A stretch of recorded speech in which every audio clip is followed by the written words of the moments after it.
Hi there, my name's Sarah. Um, what I'm going to do is I'm going to start a video journal of my journey through having a weight loss procedure. So just to give you a bit of information, I'm 26 years old, 27 in January. I live in Victoria in Australia. Um, so just to let you know, I had a lap band put in 6.5 years ago when I was 20 years old. I was always quite a heavy child, um, and I did have some pressure from family in regards to weight loss. The lap band was quite new back then, especially here in Australia. So I had that put in, and unfortunately, it wasn't successful. Um, where they actually put the port, so the parts that they'd access in order to inflate the band, um, where they put that, it couldn't really be accessed. It was up under my rib cage, so in order for them to put a needle in it, took a lot of messing around and a lot of time. I was also at a young age. I wasn't sure what to expect. Um, I wasn't seeing results, and so I sort of just gave up on that. Um, I obviously tried dieting over the years. I've tried every diet under the sun. I know that I can lose weight. I've probably only lost about 5 kilos when I've been able to diet, so I know that it is possible. Um, yes, part of it is willpower. I don't think I have the best willpower in the world. I know that if I have one bad day, that's it for me. Diet's over. Or I'll tell myself that I'll start on Monday because it always has to be a Monday, but I usually never do. Also, I would use social excuses as the reason why I couldn't diet. I can't go on a diet this week because I've got someone's birthday, or I can't diet this week, I've got an engagement party. And so the social aspect of food definitely did hinder my weight loss. Um, so in regards to this operation, I'm having a gastric sleeve or a sleeve gastrectomy. I'm having that in 4 days' time. There's a bit of a backstory behind that as well. Obviously, because I had a lap band in, I had to look at getting that removed.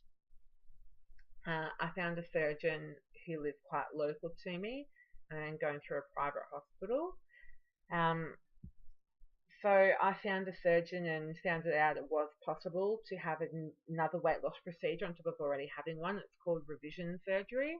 So obviously they'd have to remove my lap band before they could do anything else to my stomach.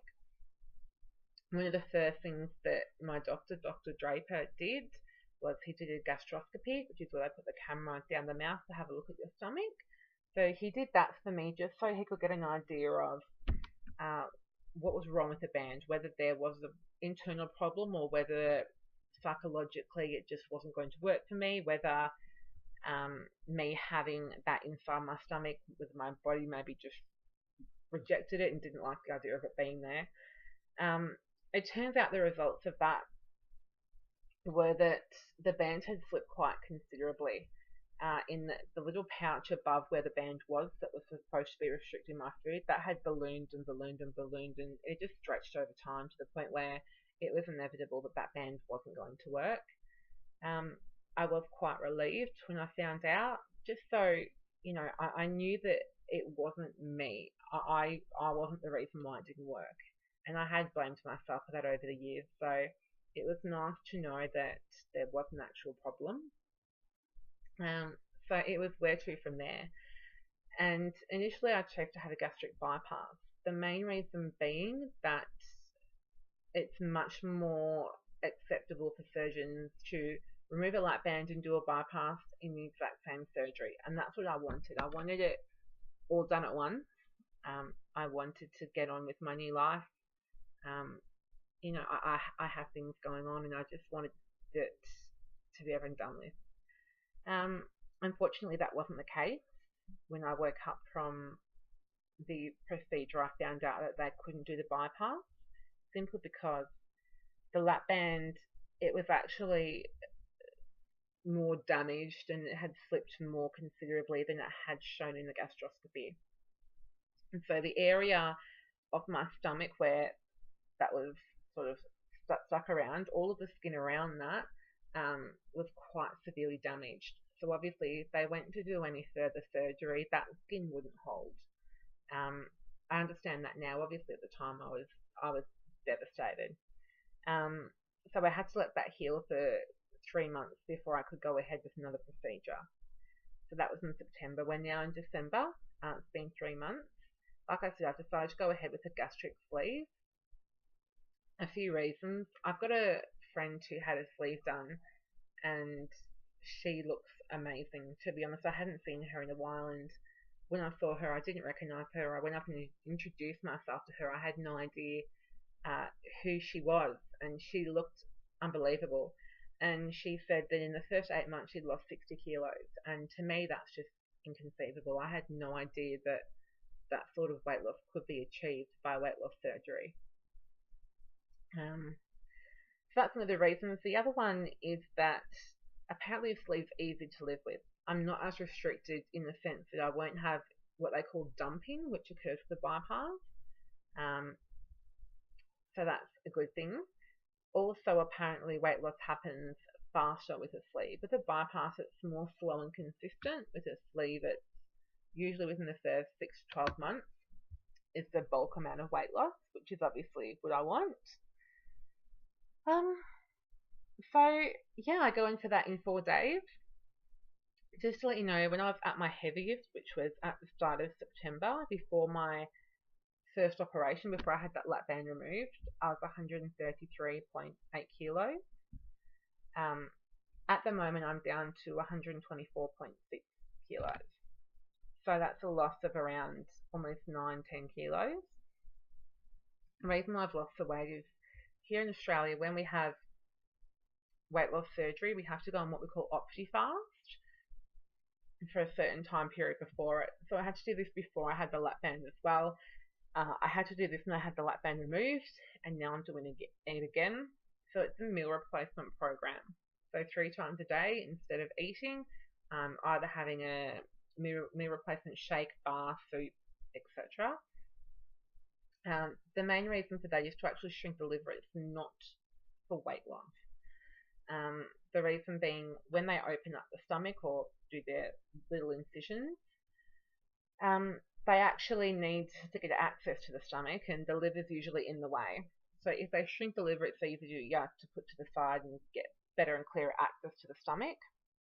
So that's where I'm at the moment.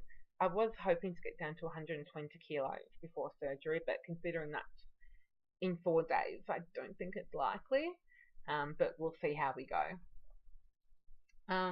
So a few days ago, I wrote down some hopes and some fears in regards to this surgery, just so I can look back at them and I suppose see how far I've come and see what I've accomplished, hopefully. So here are some of the hopes. I hope for the operation to go smoothly without any complications. I hope for a speedy and complication-free recovery. I hope for relatively fast and consistent weight loss. I hope to be happy and confident with my new self. I hope to easily adjust to how I need to eat and drink things. I hope to continue to prioritise my health. I hope to wear my new dress by either Christmas, New Year's or my birthday, which is mid-January. And I hope that I like how I look if I lose weight.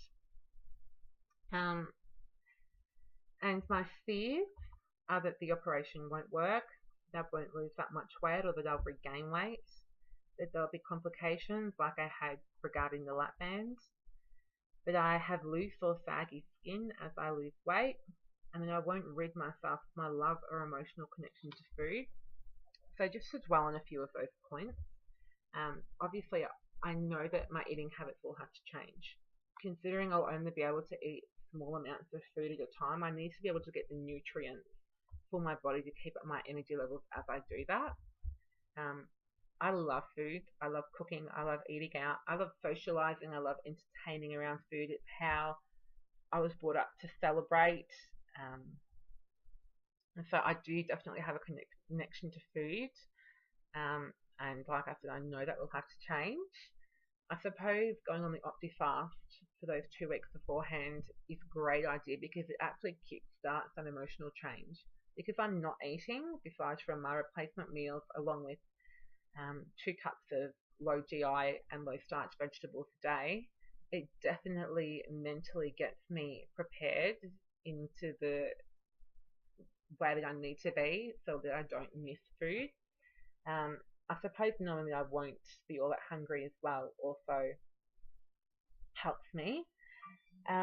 In regards to the dress, before I started losing anyway, I was struggling to fit into a size Australian 22.